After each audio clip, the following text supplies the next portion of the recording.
Itel সবসময় চেষ্টা করে তাদের স্মার্টফোনে কোনো না কোনো নতুনত্ব দিয়ে সবাইকে ইমপ্রেস করার জন্য, এবং সেরকমই আমার হাতে এখন যে স্মার্টফোনটি রয়েছে এটি হচ্ছে আইটেল P70, তাদের নতুন স্মার্টফোন। তো এটার মধ্যে 10,000 mAh এর ব্যাটারি রয়েছে, যেটা ইমপ্রেস করার মতো। তো এখানে সিস্টেমটা একটু অন্যরকম, যেমন হচ্ছে আমার হাতে দেখতে পাচ্ছেন স্মার্টফোনের পাশাপাশি একটি ক্যাচ রয়েছে, অর্থাৎ ক্যাচিং রয়েছে, যেটি পাওয়ার ব্যাংক হিসেবে কাজ করবে। তো এই ফোনটিতে মূলত 6,000 mAh ব্যাটারি রয়েছে, এবং এই ক্যাচিংটি যদি আপনি ইউজ করেন এটার সাথে, তাহলে কিন্তু এখানে আমি দেখতে পাচ্ছেন এখন কিন্তু ফোনটি 10,000 mAh এর হয়ে গেল। এবং এই সিস্টেমটা কিন্তু একদম নতুন, অন্যান্য কোম্পানি কিন্তু এই সিস্টেমটা করে নাই, যেটা আমার কাছে বেশ চমৎকার লেগেছে। এবং যারা একটু রাফ অ্যান্ড টাফ ইউজ করেন তাদের জন্য কিন্তু এই সিস্টেমটা আমি বলবো চমৎকার। এবং দেখবেন যে অন্যান্য কোম্পানি কিন্তু এই সিস্টেমটা তৈরি করতে পারে, যেটা আমার কাছে বেশ চমৎকার লেগেছে। তো ফোনটি লঞ্চ হয়েছে 6,128, প্রাইস হচ্ছে আপনি যদি ক্যাচিং সহ নেন সেক্ষেত্রে 11,999 টাকা, আর যদি ক্যাচিং ছাড়া নেন সেক্ষেত্রে 10,999 টাকা। তো 10,999 টাকা এই ফোনটিতে কিন্তু চমৎকার কিছু স্পেক অফার করতেছে, এবং ভালো মন্দ সবকিছু জানানোর চেষ্টা করব। তো আমি রয়েছি হারুনুর রশিদ, এবং আপনারা দেখছেন আইটি কনসেপ্ট। এবং এই ধরনের ভিডিও পেতে অবশ্যই আমাদের চ্যানেলটি সাবস্ক্রাইব করে দিয়ে রাখবেন। আইটেলের কিন্তু নতুন একটি ইনোভেশন বলতে পারেন, এই ধরনের সিস্টেম কিন্তু আমরা অন্যান্য স্মার্টফোন কোম্পানিতে দেখি নাই, বাট এটা থেকে কিন্তু নতুন এই সিস্টেমটা অন্যান্য কোম্পানি দেখতে পারবেন যে চালু করে দিতে পারে। তো ক্যাচিং এর একদম নিচের অংশে আমরা দেখতে পাচ্ছি এখানে টাইপ সি পোর্ট রয়েছে, যেখানে চার্জ করার জন্য, এবং এই পাশে কিন্তু একটি টাইপ সি পোর্ট রয়েছে, এবং এটা চাইলে আপনি এক্সট্রা ভাবেও চার্জ করতে পারবেন, আদারওয়াইজ আপনি ফোনটি এভাবে লাগিয়েও কিন্তু চার্জ করতে পারবেন। তো ফোনটির পেছনের ডিজাইনটা বেশ প্রিমিয়ামে লাগতেছে, এখানে মনে হচ্ছে না যে 11-12 হাজার টাকার ফোন।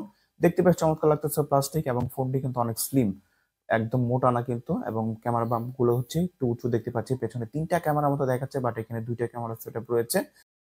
চলে আসি ফ্রন্ট সাইডে। ফ্রন্ট সাইডে কিন্তু চমৎকার একটি ডিসপ্লে ব্যবহার করা হয়েছে, 6.67 ইঞ্চের একটি বিশাল বড় ডিসপ্লে ব্যবহার করা হয়েছে। ডিসপ্লের মধ্যে আমরা দেখছি আবার 5 হোল কাট আউট রয়েছে এই বাজেটের মধ্যে, এটা কিন্তু বেশ চমৎকার। এবং 120 হার্টজের রিফ্রেশ রেট রয়েছে। ভাই, 11-12 হাজার টাকার ফোনে 120 হার্টজ রিফ্রেশ রেট রয়েছে, এটা কিন্তু কম না, যথেষ্ট। টাচ রেসপন্স যথেষ্ট ভালো পাচ্ছি। 120 হার্টজ থাকলেও একদম অ্যাকুরেট 120 হার্টজ, 120 হার্টজ কিন্তু পাওয়া যায় না, কিছুটা কম পাওয়া যায়, বাট এখানে কিন্তু আমি টাচ রেসপন্স ভালোই পাচ্ছি। চিন বেজেলের কথা যদি বলি, নিচে একদম চিনটা একটু বেশি মনে হচ্ছে আমার কাছে, এখানে চিনটা একটু বেশি মনে হচ্ছে। এবং সাইডের চিন বেজেল ঠিক আছে এভারেজ প্রাইস ওয়াইজ, এবং 5 হোলটাও কিন্তু খারাপ না। 5 হোল থাকাতে কিন্তু কন্টেন্ট দেখার এক্সপিরিয়েন্স খুবই চমৎকার হবে। তা আমি বলবো যে এই বাজেটের ডিসপ্লে ঠিক আছে, যেহেতু এইচডি প্লাস ডিসপ্লে, 11-12 হাজার টাকার ফোনে কিন্তু এইচডি প্লাস ডিসপ্লেটা স্বাভাবিক। এবং এখানে কিন্তু আমরা ফুল এইচডি বা অ্যামোলেড এক্সপেক্ট করার মতো না। তো ব্রাইটনেস এর কথা যদি বলি, ব্রাইটনেস কিন্তু ইনডোরে চমৎকারভাবেই ব্যবহার করা যায়, কোনো সমস্যা হচ্ছে না। আউটডোরে কিছুটা সমস্যা হয়, যেহেতু এইচডি প্লাস ডিসপ্লে একদম পিওর ব্রাইট, এবং ওই রকম ব্রাইট কিন্তু পাবেন না, কিছুটা এখানে সমস্যা হবে একদম আউটডোরে ব্যবহার করতে গেলে। তো যেহেতু ডিসপ্লেটা বড়, সেক্ষেত্রে কিন্তু কন্টেন্ট দেখার এক্সপিরিয়েন্স খুব চমৎকার হবে। এখানে যারা কন্টেন্ট দেখেন, কন্টেন্ট কনজিউম করেন, সেক্ষেত্রে কিন্তু তাদের জন্য বেটার হবে। এবং চিন বেজেল ঠিক আছে, আমি বলবো যে টাচ রেসপন্স যথেষ্ট ভালো। তো পোর্টস এন্ড বাটনের কথা যদি বলি, একদম নিচের অংশে রয়েছে 3.5 headphone jack, primary mic, type C port, এবং বটম ফায়ারিং সিঙ্গেল স্পিকার রয়েছে। স্পিকারটা মোটামুটি একদম খারাপ না। এবং একদম উপরে দেখতে পাচ্ছি কিছুই থাকছে না, এখানে যদি নয়েজ ক্যান্সেলিং মাইকটা থাকলে একটু বেটার হইতো। বাট একদম বাম পাশে রয়েছে সিম ট্রে, যেখানে 2টি সিম কার্ড প্লাস একটি মেমোরি কার্ড ইউজ করতে পারবেন।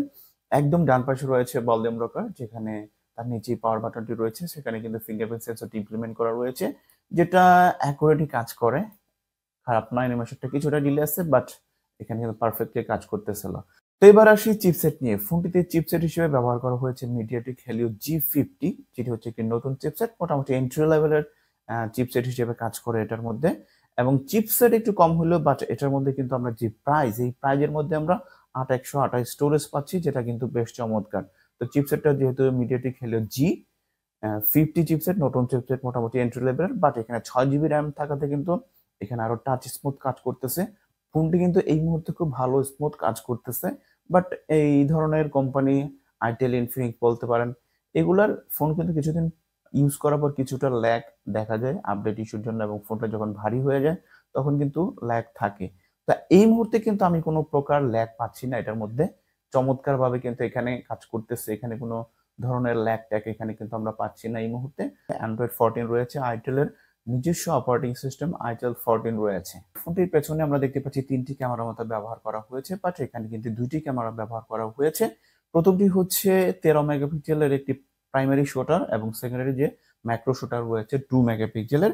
বাট পেছনের ক্যামেরা দিয়ে আমরা মোটামুটি যে প্রাইমারি ক্যামেরাটা রয়েছে সেটা দিয়ে কিন্তু মোটামুটি ভালো ছবি পিক ক্যাপচার করা যায় ডে লাইটের মধ্যে, এবং শাটার স্পিডটাও যথেষ্ট স্পিডই মনে হচ্ছে আমার কাছে। এখানে ডে লাইট কন্ডিশনে মোটামুটি ভালো ছবি দিচ্ছিল, যেটা প্রাইমারি ক্যামেরাটা রয়েছে 13 মেগাপিক্সেলের, সেটা কিন্তু বেশ চমৎকার ছবি দিচ্ছিল। প্রাইস ওয়াইজ আপনি অন্যান্য 8-10টা কোম্পানির সাথে যদি কম্পেয়ার করেন, ক্যামেরাটা ফেলে দেওয়ার মতো না। এবং ফ্রন্ট সাইডে কিন্তু 8 মেগাপিক্সেলের সেলফি শুটার ব্যবহার করা হয়েছে, যেটা দিয়েও কিন্তু আপনি বেশ অ্যাকুরেট ছবি না পেলেও মোটামুটি অ্যাভারেজ যে ছবির কোয়ালিটি সেটা থেকে আপনারা কিন্তু পাবেন। বা পেছনের ক্যামেরা ঠিকঠাক রয়েছে, আমি বলবো যে প্রাইস ওয়াইজ। এবং যদি ক্যামেরা ফিচারের কথা বলি, আমি দেখতে পাচ্ছেন ভিডিও রয়েছে, টাইম ল্যাপস, দেন হচ্ছে এআই ক্যাম রয়েছে, ভিউটি, দেন পোর্ট্রেট রয়েছে। পোর্ট্রেটে কিন্তু ছবি তোলা যায়, পোর্ট্রেটে কিছুটা আর্টিফিশিয়াল মনে হয়, আপনার পেছনে যে ব্যাকগ্রাউন্ডটা কিছুটা আর্টিফিশিয়াল মনে হয়। তো লো লাইটে কিছুটা গ্রেন লক্ষ্য করা যায়, এবং এজ ডিটেকশনও কিছুটা স্ট্রাগল করে অনেক সময়। কিছুটা এরিয়া ফোকাস করতে গেলে অনেক সময় এইচডিআর মোড অন করে ছবি তুললে কিছুটা বেটার ফিল করা যায়। এবং পেছনের ক্যামেরা দিয়ে সর্বোচ্চ 1080p 30 fps এ ভিডিও শুট করতে পারবেন, স্টেবিলাইজেশন পাবেন না। এবং ফ্রন্ট সাইড থেকেও কিন্তু আপনি সর্বোচ্চ 1080p 30 fps এ ভিডিও শুট করতে পারবেন। তো ফোনটির মেইন ফোকাসিং বিষয় হচ্ছে ব্যাটারি সেকশন। তো কথা বলি, ফোনটির মধ্যে কিন্তু সাথে রয়েছে 6000 mAh এর ব্যাটারি রয়েছে, এবং যেই ক্যাচটা দিচ্ছে সেটা যদি আমরা ইউজ করি তাহলে 10,000 mAh হচ্ছে। তো নরমালি 6000 mAh এর ব্যাটারি দিয়েও কিন্তু 1.5 থেকে 2 দিন ইউজ করা যায় যারা নরমালি ইউজ করেন। এবং এই ফোনটির সাথে যেহেতু একটি পাওয়ার ব্যাংক রয়েছে, সেটা ইউজ করলে কিন্তু আপনি মোটামুটি যদি নরমালি ইউজ করেন 2 থেকে 3 দিন খুব ভালোভাবে ব্যাকআপ পাবেন যদি নরমালি ইউজ করেন।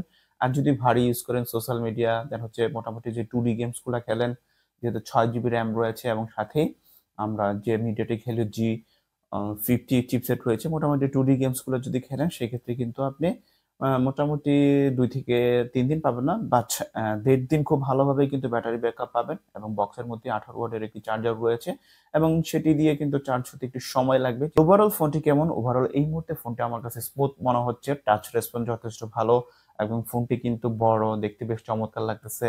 5 হোল কাটআউট রয়েছে, এবং ডিসপ্লেটাও বড়, মিডিয়া কনজিউম করে বেশ চমৎকার লাগবে।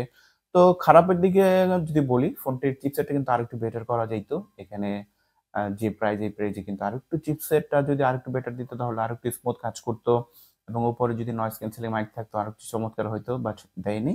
আর তাছাড়া এখানে কিন্তু ফোনটির মধ্যে কিন্তু IP64 রেটিং রয়েছে, এবং ভালো মন্দ সবকিছু হারিয়ে ফোনটি কিন্তু এই মুহূর্তে খুব স্মুথ কাজ করতেছে। তো বন্ধুরা, এই ছিল Itel P70 নিয়ে ভিডিও। আই হোপ ভালো লেগেছে। যদি ভালো লেগে থাকে আমাদের চ্যানেল সাবস্ক্রাইব করে দিবেন, এবং পাশে থাকা বেল আইকনটা অল করে দিবেন যেন নতুন নতুন ভিডিও আপনাদের কাছে প্রেজেন্ট করতে পারি। তো আজকে এখানে শেষ করব। খোদা হাফেজ।